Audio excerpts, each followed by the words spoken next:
आम्ही शुभाचे मावळे। प्रकरण 66 मुधोळ व कुडाळ। शहाजीराजांच्या मृत्यूने महाराज अत्यंत दुःखी झाले। त्यांच्या पितृनिष्ठ मनाला हा आघात असह्य झाला।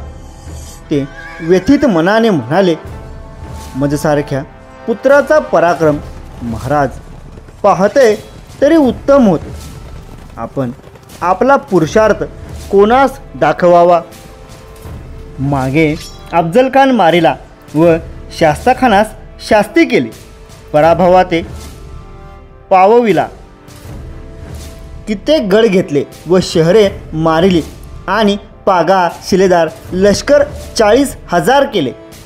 असे पराक्रमांचे वर्तमान ऐकून महाराज संतुष्ट झाले। समाधानपत्रे आपणास वरचेवर येत होती, तैशीच अलंकार वस्त्रे पाठवित होते। या उपरी त्यामागे आपणास कोणी आता वडील नाही।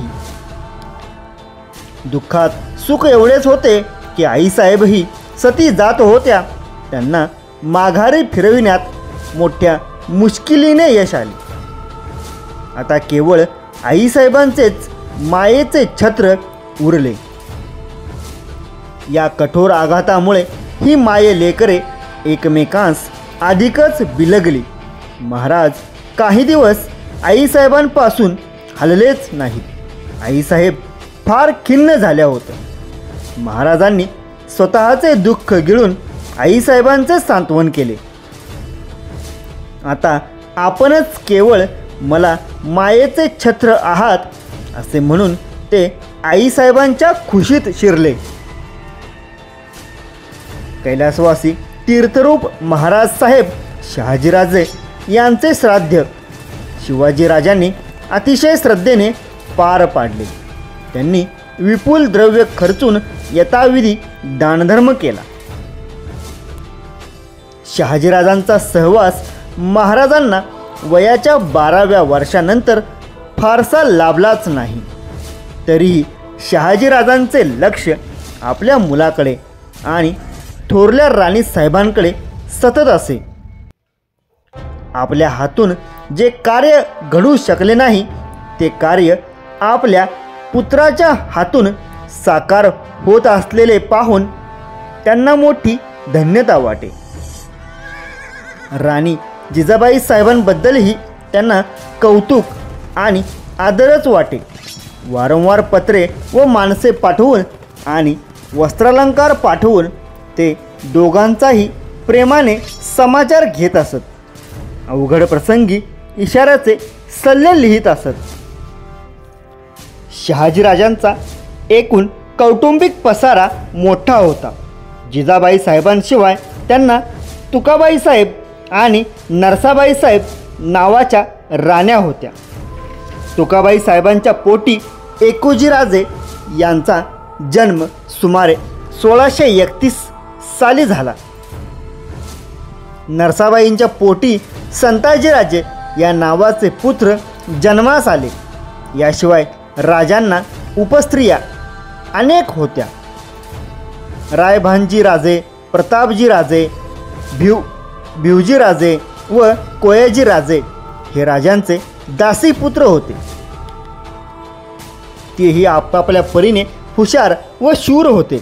त्यात कोयाजीराजे तर मोठे कलाभिज्ञ होते।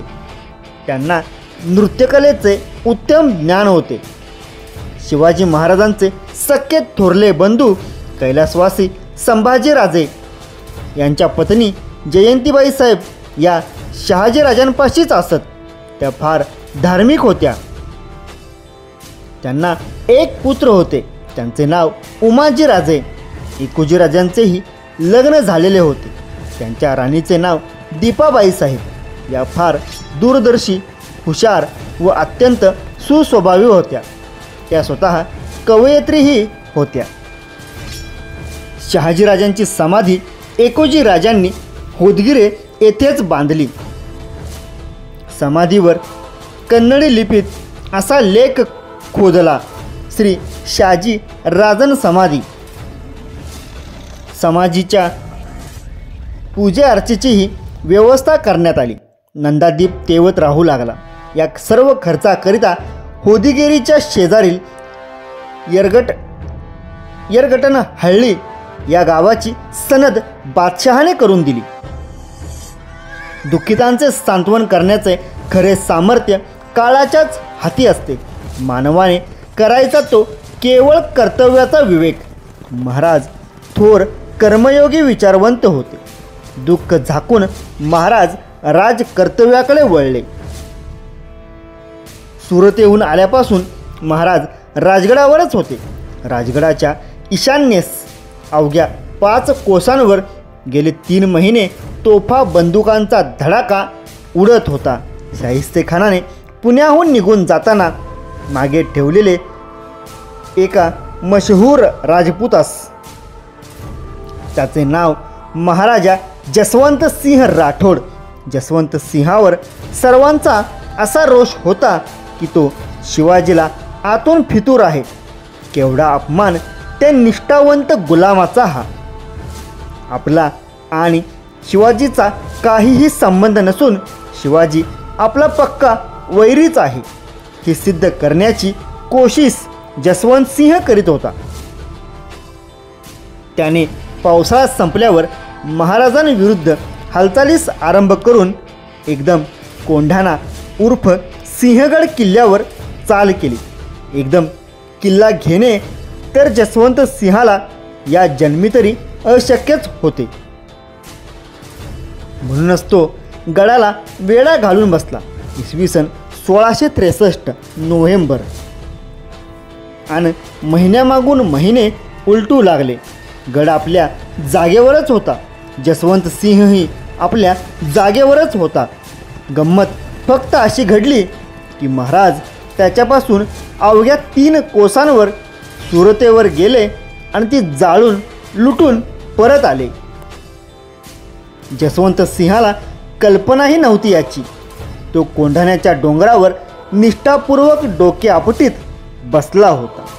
जितकी टेंगळे जास्त तितकी निष्ठा जास्त. वेढ्याचा 6वा महिना उजाडला. अजूनही कोंढाण्याची तब्येत अगदी खणखणीत होती.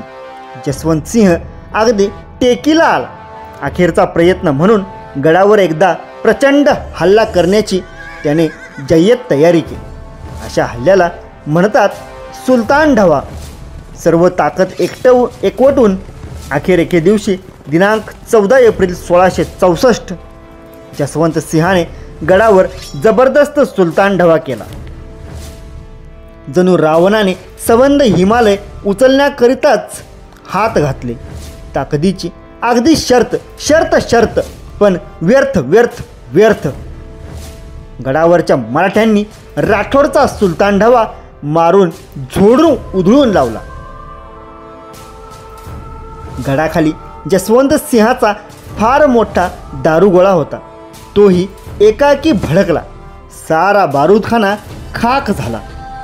गडावरच्या मराठ्यांनी यलगार मारून काढल्यामुळे जसवंत सिंहाची फौज परास्त झाली. जिवारी झोंबणारा पराभव पदरात पडला. जसवंत सिंहाच्या डोळ्यांपुढे आकाश फाटले. गडाखाली तो नाश आणि गडाच्या चढणीवर हा नाश. त्याच्या फौजेत त्याचा मेहुणा भावसिंह हाडा हा होता. सुलतान ढव्यात त्याचाही फार मोठा श्रमसाहसाचा वाटा होता. पण दुर्दैव उभे राहिले. भयंकर पराभव झाला आणि या पराभवाला तू जबाबदार की मी जबाबदार यावर मेहुण्यात भयंकर भांडण लागले. जसवंत सिंहाने पराभवाची सारी जबाबदारी भावसिंहावर लोटली. भावसिंहाने जसवंत सिंहावरच आग पाखडली आणि अखेर दोघांनीही कोंढाण्याचा नाद सोडून दिला. पराभव कोणामुळे झाला देव जाणे. कोंढाण्यानेच दोघांचाही साफ पराभव केला. सह्याद्रीपुढे आणि मराठ्यांपुढे दोघांनाही हात टेकावे लागले. पण तुझे चुकले की माझे चुकले या मुद्द्यावरच दोघे एकमेकांशी भांडत बसले. भावसिंह आणि जसवंत सिंह बिचारे अखेर हताश झाले. शिवाजीचा सिंहगड जिंकण्याचा 7 महिने धरलेला नाद सोडून देऊन शेवटी एके दिवशी वेडा गुंडाळून ते दोघेही मेहुणे निघून गेले. दिनांक 28 मे 1664 नाद वाया गेला. तिकडे औरंगाबादेस असलेल्या शहाजादा मुअज्जमला कसलाच नाद नव्हता. अगदी नादान, त्याला कसलाच नाद नव्हता हे म्हणणे बरोबर नाही. नाद नव्हता कसा? त्याला तर अनेक नाद होते. दारूचा, शिकारीचा, चैनीचा, आळसात आणि आरामात दंग राहण्याचा आणि असे कितीतरी नाद होते चिरंजीवांना. हे नाद काय कमी मौल्यवान, केवढे किंमतवान. औरंगाबादचा बादशाही खजिना रिकामा होत असे त्यासाठीच. उगीच लढाया बिडाया करण्याच्या भानगडीत तो पडत नसे. महाराजांनी सुरत एवढी घुसळून काढली तरी औरंगाबादेत शहाजाद्याच्या हातातला पेला हिंकाळला सुद्धा नाही. मोगल साम्राज्याची आबरू मराठ्यांनी फरफरत नेली तरीही शहाजाद्याची चैन आणि झोप बिनधोक चालूच होती. त्याच्या गाफिलपणाचा फायदा महाराजांनी दुधातुपाने हात धुवून घेतला. जसवंतसिंह कोंढाण्याचा वेढा उठवून निघून गेल्यावर 2च दिवसांनी दिनांक 30 मे 1664 महाराज स्वतः कोंढाण्यावर आले. त्यांनी आपला तो अत्यंत प्रिय किल्ला नव्या कौतुकाने पाहिला. त्या उत्तुंग कोंढाण्यावर महाराज उभे होते. त्यांची नजर चहू क्षितिजा पलीकडे जात होती. नव्या मोहिमांचे मनसुबे त्यांच्या मनात शिजत होते. एक एक मोहीम पक्की करून त्यांनी लगेच योजना आखल्या.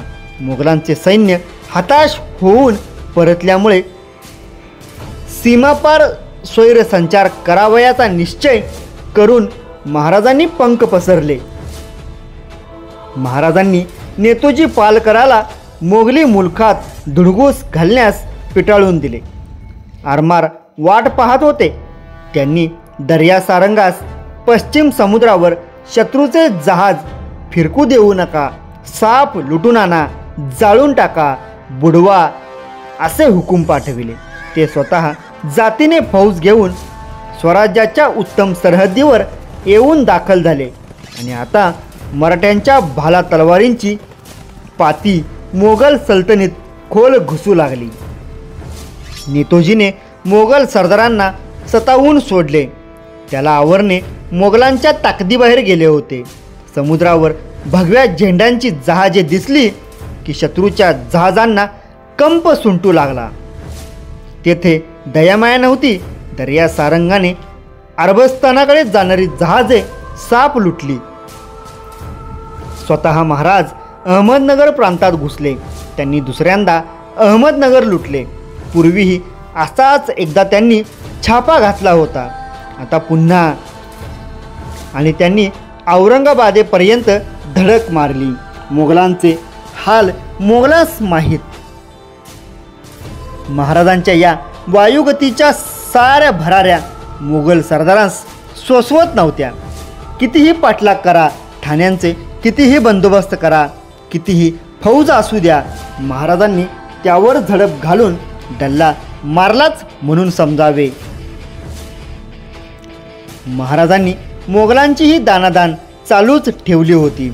औरंगजेबाला फुशारकीची पत्रे पाठवून स्वतःच्या पराभवाचे टेंगळे झाकण्याचा हे मोगल सरदार प्रयत्न करीत. महाराजांनी याच वेळी निळोजी प्रभू फारस नवीस यांच्याकडून फारसी भाषेत एक खरमरीत पत्र लिहून दक्षिणेत आलेल्या एका मोगल सरदारास पाठविले. निळोजी प्रभू हे महाराजांचे खास विश्वासू फारसनवीस होते. त्या फारसी पत्राचा हिंदवी भाषेतील तर्जुमा असा: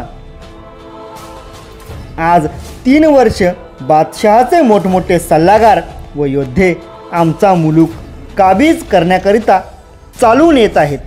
हे तुम्हा सर्वांना माहीतच आहे. बादशाह हुकूम फरमावितात शिवाजीचे किल्ले व मुलूक काबीज करा. तुम्ही लोक त्यांना जबाब पाठविता की आम्ही लवकरच काबीज करतो. आमच्या या कठीण मुलखात कल्पनेचा नुसता घोडासुद्धा नाचविणे कठीण आहे. मग तो मुलूक काबीज करण्याची बात कशाला? भलत्याच खोट्या बातम्या बादशहाकडे लिहून पाठविण्यास तुम्हाला लाज कशी वाटत नाही? कल्याणी व बिदर हे किल्ले उघड्या मैदानात होते, ते तुम्ही कब्जा केलेत. आमचा मुलूक अवघड व डोंगराळ आहे. नदी नाले उतरून जाण्यास वाट नाही. अत्यंत मजबूत असे 60 किल्ले आज माझे तयार आहेत. पैकी काही समुद्र किनाऱ्यालगत आहेत. बिचारा अफजल खान जावळीवर फौज घेऊन आला आणि नाहक मृत्युमुखी पडला. हा सर्व प्रकार आपल्या बादशहास आपण का कळवित नाही? अमीर उल उमरा शाहिस्ते खान आमच्या या आसमानचुंबी पहाडात व पाताळापर्यंत पोहोचणाऱ्या दऱ्याखोऱ्यात 3 वर्ष सतत खपत होता.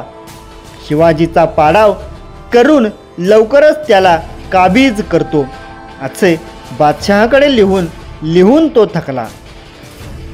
या खोडसाळ वर्तनाचा नतीजा त्याला भोवला. तो नतीजा सूर्यासारखा स्वच्छ सर्वांच्या डोळ्यांपुढे आहेच. आपल्या भूमीचे संरक्षण करणे हाच माझा फर्ज आहे आणि तुम्ही बादशहाकडे कितीही खोट्या बातम्या लिहून पाठविल्या तरी मी आपला फर्ज बजावण्यास कधीही चुकणार नाही. महाराजांचे हे पत्र मुघल सरदारांच्या हाती पडले. शिवाजी हे एक असाध्य दुखणे मोगलशाहीला जडलेले आहे हे ते सर्व सरदार जाणूनच होते. पण बिचारे तलवारीचा खेळ महाराजांशी खेळत होते आणि शब्दांचा खेळ औरंगजेबाशी खेळत होते आणि दोन्हीकडचे धारदार फटके खात होते. विजापूरकर आदिलशहा तर महाराजांपुढे अगदी टेकीस आला होता. मराठी दौलत एका घासात गिळण्याची भाषा आता बंद पडून मराठी दौलतीला पायबंद घालण्याची भाषा सुरू झालेली होती. त्याने मध्येच एकदा महम्मद इखलास खान नावाच्या सरदारास तळ कोकणात पाठविले आणि सावंतवाडीच्या खेम सावंत भोसल्यांना हाताशी धरून मुलूक जिंकायचा हुकूम सोडला. सावंत भोसल्यांनाही महाराजांविरुद्ध लढायची हौस होतीच. सावंत आणि खान एक होऊन धडाडीने उद्योगास लागले. पण 4-2 खेड्यांपाड्यात धुमाकूळ घालण्यापलीकडे त्यांच्या हातून काहीच घडले नाही. महम्मद नंतर बादशहाने सिद्दी अजीज खान यास तळकोकणावर पाठविले, पण त्याने एकदमच स्वर्गावर स्वारी केली. या मोहिमेतच तो एकाएकी मरण पावला. दिनांक 10 जून 1664. असा कोणी एकाएकी मेला की कल्पनांची कारंजी उडू लागतात व खरवाल्या इंग्रजांना ठाम वाटले की शिवाजीनेच सिद्दी अजीजला विषप्रयोग करून मारविले असले पाहिजे. बादशहा तर अगदी कावला, पण उपयोग काय? मग एके दिवशी अगदी अकस्मात बादशहाने एक गंमत केली. एकदा नेहमीप्रमाणे त्याचा दरबार भरला. बडे बडे अमीर, नवाब आणि उमराव दरबारात आलेले आहेत असे पाहून त्याने एका तबकात विड्याची पाने ठेवली आणि ते तबक त्याने दरबारात त्या सरदारांच्या पुढे ठेवले. सर्व दरबार चमकला. ही तर पैजेच्या विड्याची पाने. कसली पैज? कोणती पैज? सर्व सरदार मोठ्या कुतूहलाने पाहू लागले.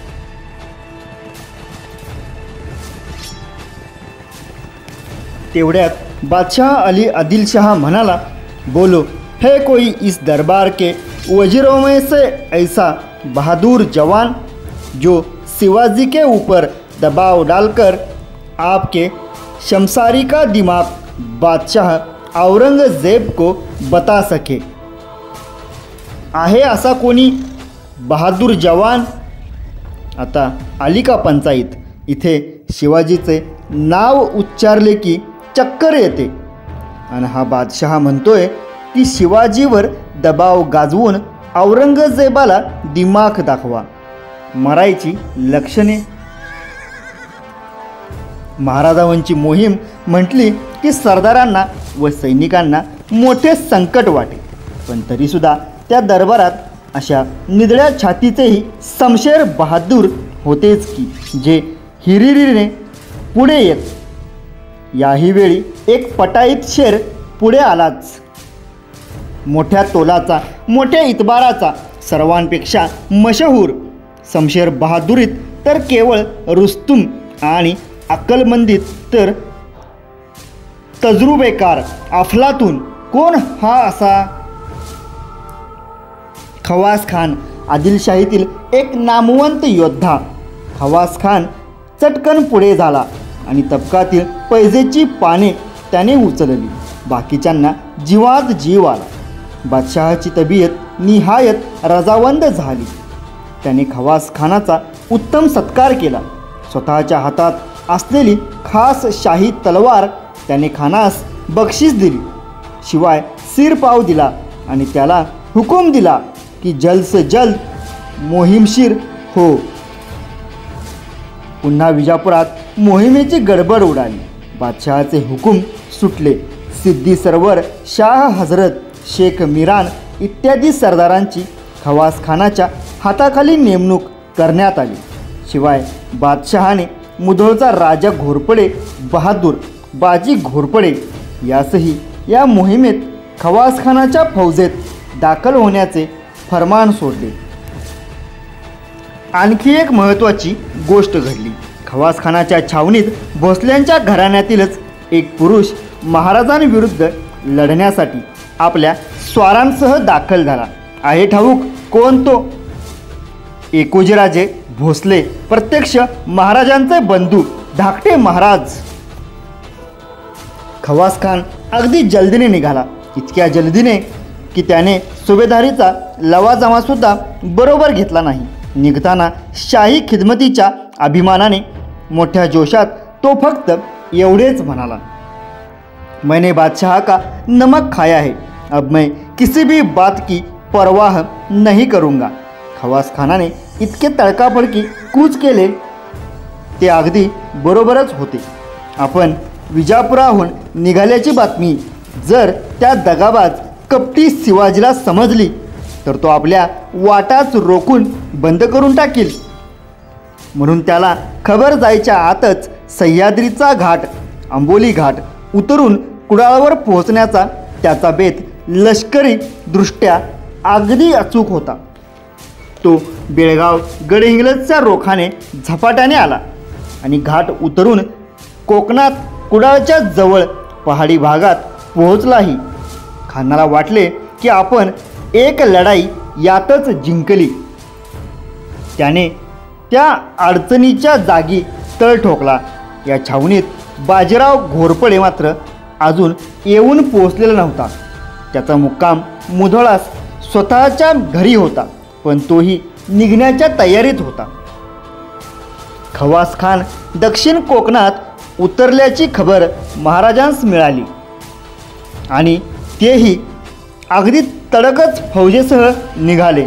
महाराजांस ही खबर समजली की बाजी घोरपड्याला खवास खानास सामील होण्याचा बादशहाचा हुकूम सुटलेला आहे. परंतु अजून बाजी मुधोळहून निघालेला नाही. बाजींचे नाव ऐकले की त्याच्या मस्तकात तिडीक उठे. सुडाची तिरीप डोळ्यात चढे. मुधोळकर घोरपडे, वाडीकर सावंत आणि शिवाजीराजे भोसले हे सर्वजण वास्तविक एकाच वंशाचे, एकाच रक्ताचे, परंतु फक्त आडनावाने वेगळे. पण वैरी वाडीकर सावंत महाराजांशी वैर करीत होतेच, पण जरा बेताबेतानेच. परंतु बाजी मात्र हाडवैर साधत होता. भोसल्यांच्या अवलादीचा असून तो भोसल्यांच्या आणि स्वराज्याच्या नाशाकरिता टपलेला असा एक भयंकर विषारी दुश्मन बनला होता. डंक करण्याची संधी तो कधीही दवडीत नसे. बाजीवर महाराजांचा व आईसाहेबांचा भयंकर दात होता. शहाजीराजेही बाजींचे नाव ऐकले की चिडत असत. ह्या इस्माची करणीच तशी होती. पूर्वी शहाजीराजांना पकडून आणण्याकरिता हाच बाजी घोरपडा मोठ्या हिरिरीने मुस्तफा खान व अफजल खान यांच्याबरोबर गेला होता. दगाबाजी करून ह्याच बाजीने राजांवर छापा घातला व ते जखमी होऊन बेशुद्ध झाले असताना त्यांच्या हातात व पायात याने बेड्या ठोकल्या होत्या. राजे बाजी घोरपडे नव्हे, राजे दगाबाज घोरपडे. मुस्तफा खान, अफजल खान आणि बाजी या तिघांबद्दल भोसले कुटुंबाला अत्यंत चिरड होती. मुस्तफा आपल्या मरणाने पूर्वीच मेला होता. अफजल खानाला फाडून काढून आई वडिलांची मोठी हौस महाराजांनी पार पाडली होती, पण उरला होता फक्त बाजी. वडिलांच्या हयातीतच बाजीला ठार मारायचा महाराजांचा हेतू घडू शकला नाही. सर्व धर्म साधताना सोडून यवनदृष्ट तुरुखाचे कृत्यास अनुकूल होऊन दगाबाजीने हुनरे करून बाजीने जन्मवर वर्तन केले होते. वडिलांची महाराजांस अशी आज्ञाच होती की त्यांचे वेळे घ्यावे, पण आमचे मनोदय शेवटास नेणार तुम्ही सुपुत्र निर्माण आहात. वेडे म्हणजे सूड. म्हणूनच बाजी घोरपडा मुधोळहून निघण्यापूर्वीच आपण मुधोळ गाठायचे असा कष्टाचा व तितकाच धाडसी विचार महाराजांनी केला. खासा शिवाजी भोसला मुधोळवर येऊन वज्रासारखा आपल्यावर कोसळेल अशी बाजीला पुसट कल्पनाही नव्हती. महाराज एकदम मुधोळवर चालून निघाले, पोहोचले आणि अकस्मात मुधोळात घुसले. गावात एकच गोंधळ उडाला. शिवाजी आल्याची ओरड बाजीला कळताच तो सापासारखा उसळला. होती नव्हती तेवढी फौज घेऊन तो महाराजांवर चालून आला. महाराजांच्या हातात भवानी तलवार व डाव्या हातात ढाल होती. आज ते वारुळातच घुसले होते. त्यांचा आवेश विलक्षण होता. बाजी धावून आला. समोरून महाराज धावून येत होते. दोघेही चवताळून एकमेकांवर तुटून पडले. दोन प्रचंड गतिमान ग्रहगोलांची जणू टक्कर उडाली. दोघांच्याही समशेरी एकमेकींवर आदळल्या. दोघा जबरदस्त वैऱ्यात जंगी झुंज लागली. जणू आहीन कुलांची झटापट.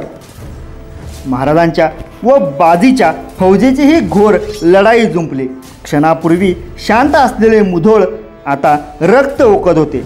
ओरडा, धावपळ, किंकाळ्या, स्वारांच्या टापांचा खडखडाट आणि हत्यारांचा खणखणाट. बाजी स्वतः कमालीचा शूर होता. तो शर्थीने जीव खाऊन महाराजांशी लढत होता. एवढ्यात भवानीचा खाडकन घाव बाजीवर पडला. शेवटची घटका डळमळली. खसकन तलवार बाजीच्या देहात घुसली. अखेरचा चित्कार उमटला. आजन्म भोसल्यांविरुद्ध उगारलेले बाजी घोरपड्याचे ते हत्यार गळून पडले. हेलकावे खात खात बाजीची घटका बुडाली. बाजी ठार झाला. महाराजांच्या हातून खुद्द मुधोळातच बाजीला मरण भोगायचे होते. त्याच्या रक्ताने महाराजांची भवानी लाल झाली होती, संतुष्ट झाली होती. आईसाहेबांची आणखीन एक हौस आज फिटत होती. शहाजीराजांचे खरे श्राद्ध आज पार पडत होते. महाराजांनी बाजींचे सगळे कुटुंब कापून काढले. बाजीचा राहता वाडा त्यांनी लुटून जाळून फस्त करून टाकला. मुधोळचा विध्वंस उडविला. संतप्त शिवाचा संहारक अवतार मुधोळात तांडव करीत होता. थोडीसुद्धा दयामाया शिल्लक नव्हती. बाजी घोरपड्याचे तळपट केले महाराजांनी. निर्वंशच व्हावयाचा, पण नशिबाने वाचला. बाजीची राणी आपल्या 2 पुत्रांसह यावेळी माहेरी गेलेली होती. म्हणूनच केवळ ते 2 अंकुर या आगीपासून बचावले. त्या दोघा पुत्रांची नावे होती मालोजीराजे व जयसिंग उर्फ शंकराजी राजे. दुर्बुद्धीस प्रवर्तून स्वधर्म आणि स्वराज्य बुडवावयास जन्मभर झटणाऱ्या घोरपड्यांचा असा भयंकर नाश उडाला. इसवी सन 1664 ऑक्टोबर. महाराज लगेच मुधोळहून निघाले आणि कुडाळवर आले. खवासखान घाटाखाली एका अडचणीच्या जागी तळ ठोकून निर्धास्त बसला होता. तो बाजी घोरपड्याची वाट पाहत होता. त्याला महाराजांच्या हालचालीची खबरच नव्हती. महाराज तर त्याच्यापासून अगदी नजीक येऊन ठेपले होते. महाराजांचे चपळ घोडेस्वार शिकारीवर झडप घालावयास टपले होते. या घोडेस्वारात मावळे तर होतेच, पण शिवाय मनेवार, भिल्ल, गोंड, कोळी इत्यादी काटक, शूर व इनामी सैनिकही होते. वेळ रात्रीची होती. महाराजांनी खवासखानाची परिस्थिती जाणली.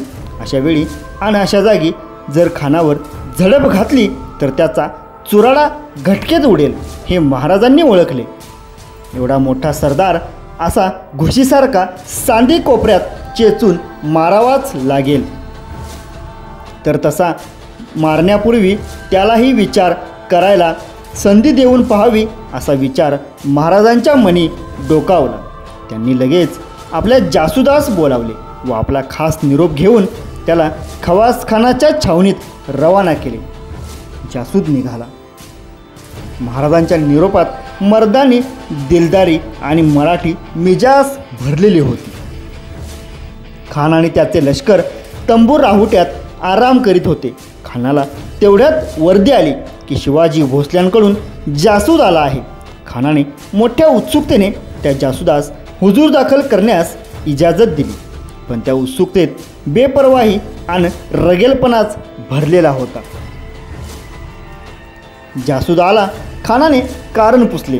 जासूदाने महाराजांचा निरोप जशाचा तसा खानाला सांगितला. निरोप असा होता: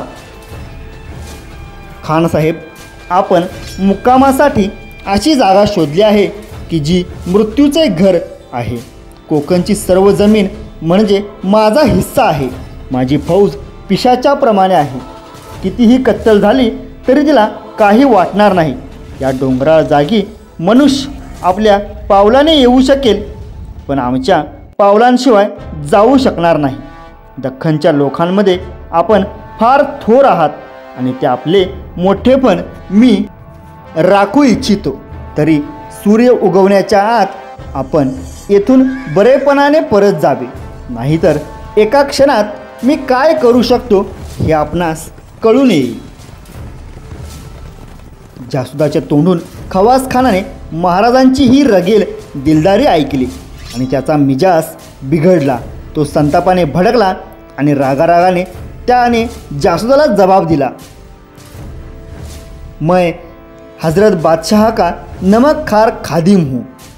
मुझे दुश्मन की बिल्कुल परवाह नहीं. शिवाजी ने आज तक बहुत नाम कमाया है, लेकिन मुझ जैसे से आज तक उसका मुकाबला नहीं पड़ा. मेरी फौज किस किस्म की है यह भी उसको मालूम नहीं. अब सिर्फ एक ही बात कहता हूँ कि ख्वाहिश हो तो लड़ाई के लिए तो फौरन तैयार हो जाओ. यह शिवाजी से कह देना. म्हणजे खवासखानाला आपल्या सैन्याबद्दल व स्वतःबद्दलही जरा अधिक आत्मविश्वास होता. प्राकृत भाषेत याला घमेंड असे म्हणतात. खानाचा हा निरोप घेऊन मराठी जासूद महाराजांकडे तडक निघाला. खानाने लढाईची तयारी काहीही केली नाही. महाराज वाटच पाहत होते. तेवढ्यात जासूद आला. त्याने खानाचा जबाब महाराजांस सांगितला. तो ऐकताच ताबडतोब महाराजांनी आपल्या सैन्यास इशारा केला. महाराजांच्या मागोमाग मराठी लष्कर दौडत निघाले. खवासखान घमेंडीतच सुस्त होता. एवढ्यात गलबला झाला. गनिम आला. महाराजांनी लांबवरून खानाच्या लष्करास गराडा घातला. खानाला हे कळले. तो चकितच झाला. घोरपड्यांची वाट पाहता पाहता शिवाजीच येऊन पोहोचला, तरी पण तो मुळीच घाबरला नाही. त्याने चटकन ओंजळ पसरून खुदाची प्रार्थना केली. या अली खुदा मदत. लगेच त्याने भराभरा हुकूम सोडून आपल्या सर्व जंग बहादूर जवानांना आपल्यापुढे दाखल होण्यास फरमाविले. रात्रीच्या अंधारात ते वीर खानापुढे ताबडतोब आले. खानाने त्यांना उद्देशून म्हटले: दुश्मन ने हम इस तरह घेरे हुए हैं कि मैदान में जाकर जंग करने का रास्ता ही बंद हुआ है. खैर, हमें अपने डेरे यही उतार कर जल्द मैदान तैयार करना होगा, जहां हम दुश्मन से लढ सकेंगे.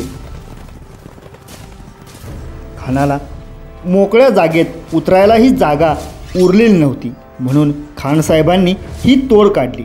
आपली छावणीच पाडून टाका म्हणजे मैदान तयार होईल.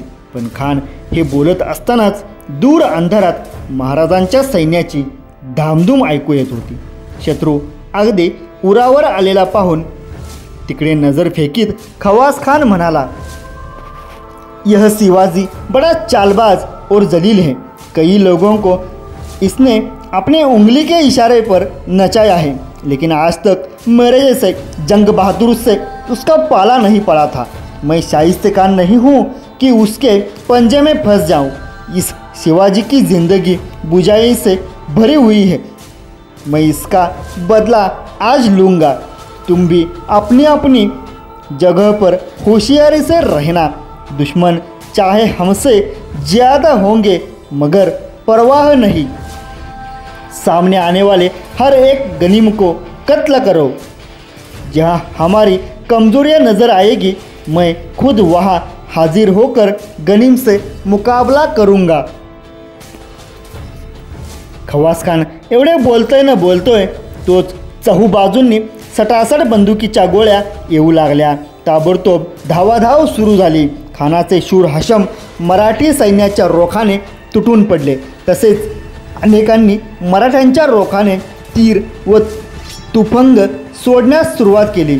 रात्रीचा अंधार असूनही एका क्षणात तुंबळ रण कडकडू लागले. सैनिकांच्या आरोळ्यांनी एकच कल्लोळ उडाला. महाराजांनी अंगेजनीने एल्गार केला. परंतु खवास खान आणि त्याचे सैन्यही काही उगीच दुर्बळ बाजार बुगण्यांचे नव्हते. त्यांनीही अशा अंधारात सुद्धा पक्क्या फळ्या उभ्या केल्या. महाराजांनी एकदम जोराची मुसंडी शत्रू सैन्यावर दिली, पण खानाच्या शाह हजरत नावाच्या सरदाराने ही त्यांची मुसंडी थोपवून धरली. खवास खानाने शाह हजरतच्या कुमकेस सिद्धी सरवर नावाच्या अत्यंत शूर सरदारास पाठविले. परंतु महाराजांचाही जोर तुफानी होता. ते या सर्वांवर मात करू लागले. तेव्हा मग खानाने शेख मिरान यास कुमकेस पाठविले. भयंकर रणकल्लोळ उसळला. दारुगोळ्यांचा धडाका, त्यांच्या लखलखत्या ज्वाळांचे भपकारे आणि शस्त्रास्त्रांची खणाखणी यांनीच सर्व वातावरण भरून गेले. खानाच्या सैन्यात वाडीकर सावंत भोसले आणि खास धाकटे महाराज एकूजराजे भोसले हेही महाराजांविरुद्ध झुंजत होते. वडिलांच्या मृत्यूनंतर दोघा भावांची भेट रणांगणावरच वैरी म्हणून महाराष्ट्राला हा पिढ्यानपिढ्यांचा शाप आहे. अखेर महाराजांनी खवास खानाच्या फौजेवर निकाली झडप टाकली. त्या अवघड मुलखात मराठ्यांनी, गोंडांनी, भिल्लांनी, मन्नेवारांनी आणि कोळ्यांनी खानाच्या आदिलशाही फौजेवर झोड उडविली. हा मारा सहन करणे खानाला अशक्य झाले. सिद्धी सरवर, शाह हजरत आणि शेख मिरान भराभर उडाले, ठार झाले आणि अखेर व्हायचे तेच झाले. नेहमीच्या पद्धतीप्रमाणे मार खात खात विजापुरी फौज पळत सुटली. तिची अगदी दानादान उडाली. खासा खवास खान आणि सर्वच जण जीव घेऊन पळत सुटले. मोठ्या मुश्किलीने त्यांचे जीव वाचले. वाडीकर सावंत आपला आसरा शोधित सैरावैरा पळत सुटले. त्यांना वाटले गोव्याचा फिरंगी हाच आपला परमेश्वर. ते तिकडे पळाले. कुडाळवर आलेले हे आदिलशाही संकट महाराजांनी पार उडवून लावले. खवास खान खटा होऊन विजापुरास चालता झाला. खानाचा पुरा पराभव झाला. परंतु गंमत अशी की विजापूर दरबारातील विख्यात कवी मोहम्मद नसरती याने आपल्या अलीनामा नावाच्या उर्दू काव्यात रसरंगात लिहून ठेवले की खवास खानालाच प्रचंड विजय मिळाला आणि शिवाजी भोसल्याचा पराभव झाला. कित्येक कवींना नेहमी उलटेच दिसते म्हणे. कुडाळच्या या लढाईत महाराजांचा विजय मिळालेला पाहून तळकोकणातील प्रजा आनंदली. येथीलही प्रजेचे महाराजांवर फार फार प्रेम होते. खवासखानाने मराठ्यांना पाठलाग मात्र करू दिला नाही. अगदी शेवटी मराठ्यांनी खानावर हल्ला केला होता. तो मात्र खानाने परतवला होता व विजापूर गाठले होते. बादशाह एवढ्यावरच तूर्त संतुष्ट झाला. त्याने खवासला शाबासकी दिली. या लढाईत एकोजी राजांनाही पराक्रम गाजविला. म्हणून बादशहाने त्यांना 2 गाव इनाम दिले. बाजी घोरपडे ठार झाल्याचे व मुधोळचा नाश झाल्याचे कळल्यावर बादशहाला फार वाईट वाटले. त्याने मालोजी घोरपडे यास दरबारात आणून त्याच्या नावाचे बापाची जहागीर चालू केली. महाराज लगेच वाडीकर भोसले सावंतांवर चालून निघाले. सावंतांना गोवेकर फिरंग्यांचा फार भरवसा होता. परंतु महाराजांचा एकंदर उग्र अवतार पाहिल्यावर फिरंग्यांनी जाणले की सावंतांचे वटवाघूळ आपल्या गळ्यात अडकवून घेणे फार महागात पडेल. म्हणून फिरंग्यांनी अंग झाडले. सावंत उघडे पडले. महाराजांनी त्यांचे कोट किल्ले व मुलूक घेण्याचा सपाटा लावला. आता काय व्हायचे हे भोसले सावंतांना समजेना. अखेर दाती तृण धरून ते तहास उतरले. त्यांनी महाराजांकडे आपला वकील पितांबर शेनवी यास पाठवून पदर पसरला की आपण सावंत भोसले कुळीचे आपले पुत्र आहो. महाराजांनीही उदारपणे भाऊपण दाखविले, जागविले. सावंत भोसल्यास त्यांनी अभय देऊन तह केला, सरफराज केले, स्वराज्यात त्यांना सामील केले. नोव्हेंबर 1664. महाराजांनी नंतर एका महाविख्यात आदिलशाही किल्ल्यावर चाल केली. हा किल्ला अत्यंत मातब्बर होता. त्याचे नाव फोंडा. हा भुईकोट होता. भोवती खंदकखोल महाबत खान नावाचा एक अतिशय शूर व स्वामिनिष्ठ योद्धा किल्लेदार होता. तो नेटाने लढू लागला. महाराज फोंड्याला मुळी वेडाच घालून बसले. कोट किंवा कोटकरी काही केल्या नमेना. अखेर मोठ्या करामतीने किल्ल्याच्या तटाखाली सुरुंग ठासले आणि एके दिवशी त्या सुरुंगाचा धडका उडविला. फोंड्याचे बुरुज आसमानात उडाले. महाबत खानाचे महाराजांनी जणू खांद्यापासून हात उडविले.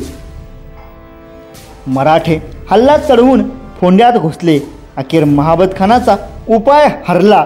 महाराजास त्याचे कौतुकच वाटले. त्यांनी त्याला कौल दिला. कौल म्हणजे अभय. त्याची नावाजणी केली. त्या इमानी किल्लेदाराची इच्छा विजापुरास बादशहाकडे जाण्याची होती.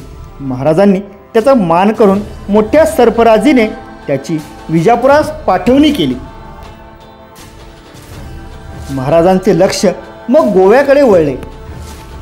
बारदेश गोव्यावर त्यांनी चढाई सुरू केली. पण गोव्याच्या गोरंदोराने मान वाकविली. आपला वकील नजराने देऊन तहासाठी महाराजांकडे पाठविला. वास्तविक गोव्याचे फिरंगी बांडगुळ साप छाटून काढावे असे महाराजांस नेहमीच वाटे. परंतु हे चिवट काम फारच वेळ खाणारे होते. इतर कामांच्या ढिगाऱ्यापुढे महाराजांस येथे गुंतून पडण्यास वेळ मिळत नव्हता. पण त्यांचा निश्चय व प्रयत्न होता की या उजवा जळवा तोडून काढावयाचाच. तूर्त मात्र इतर कामगिरी भरावर उरकायची होती. म्हणून महाराजांनी फिरंग्याशी तह केला. नोव्हेंबर 1664. हे फिरंगी राज्यविस्तार करण्यासाठी धडपड करीत होते. धर्मप्रसारही करावा व राज्यविस्तारही करावा अशी त्यांची दुहेरी धडपड चालू होती. एक गाव जिंकणे आणि एक कुटुंब बाटविणे त्यांना सारख्याच मोलाचे वाटे. एक माणूस किंवा एक कुटुंब बाटले की ते म्हणायचे कायमचे आपले झाले असे हे फिरंगी समजत. त्यांचा अनुभवही तसाच होता. म्हणूनच गोंजारून भुलवून हाणून मारून वाटेल त्या मार्गाने ते प्रजाजनांना आपल्या धर्मात खेचीत होते. कोकण जिंकायची त्यांची महत्त्वाकांक्षा होती. परंतु महाराजांची घोडदळे आणि नौदळे कोकणी किनाऱ्यावर भरधाव सुटू लागल्यामुळे फिरंग्यांनी आपले नकाशे आणि महत्त्वाकांक्षा गुंडाळून ठेवल्या होत्या. महाराजांनी मात्र आपले नकाशे सतत उघडून ठेवले होते. त्यांची बोटे फिरत होती गोव्यावर आणि मुरुड जंजिऱ्यावर, परंतु संधीसाठी ते वाट पाहत होते. तळ कोकणच्या किनाऱ्यावरच फारच थोडी ठिकाणे बादशाही सत्तेखाली उरली होती. भोवताली सर्व बाजूंनी मराठ्यांची सत्ता निर्माण झाल्यामुळे या थोड्या ठिकाणच्या शाही ठाणेदारांची स्थिती मोठी केविलवाणी झाली होती. महाराजांनी कुडाळपासून फोंड्यापर्यंत अशी धडक मारून शत्रू मुरगाळून काढले. वडिलांचे पुण्य प्रतापे करून आज्ञेप्रमाणे घडून आले. या एकूण सर्व मोहिमेत महाराजांच्या बरोबर एका सरदाराने फार मोठी कामगिरी करून महाराजांची शाबासकी मिळविली. हा सरदार अत्यंत निष्ठावंत, निधड्या छातीचा व सरदारी कर्तृत्वाचा होता. त्याचे नाव इब्राहिम खान. महाराजांनी त्याला 1000 स्वारांवरचा सरदार नेमलेले होते. आणि आता महाराजांची नजर वळली समुद्राकडे. सबंध सागरी किनारा स्वराज्याच्या हुकुमतीखाली असावा अशी महाराजांची अगदी प्रारंभापासून महत्त्वाकांक्षा होती. विजापूरकर आदिलशहाच्या अंमलाखाली असलेली कोकणपट्टी किनाऱ्यासकट जिंकून घेण्यात महाराजांनी खूपच मोठे यश मिळविले होते. शिरोड्याजवळ रेडीचा किल्ला तामीर झाला होता. तेरेखोलच्या खाडीवरचा तेरेखोलचा किल्लाही भगवा झेंडा नाचवीत फिरंग्यांच्या हालचालीवर जागती नजर ठेवीत होता. तरी पण अद्याप वेंगुर्ले बंदर व त्याच्या भोवतीचा मुलूख आदिलशाही झेंड्याखाली होता. सांदेकर राजे, सावंतवाडीकर सावंत भोसले, शृंगारपूरकर सुर्वे, पालीकर जसवंतराव दळवी, जावळीकर मोरे, जव्हारकर राजे आणि रामनगरकर राजे जर महाराजांच्या हिंदवी स्वराज्याच्या पवित्र कार्यात साथ देऊन उभे राहिले असते तर जंजिरेकर, गोवेकर, मुंबईकर, विजापूरकर आणि दिल्लीकर ह्या परकीयांची सत्ता कोकणातून फार झटकन उखडली गेली असती. पण तसे घडले नाही. आम्ही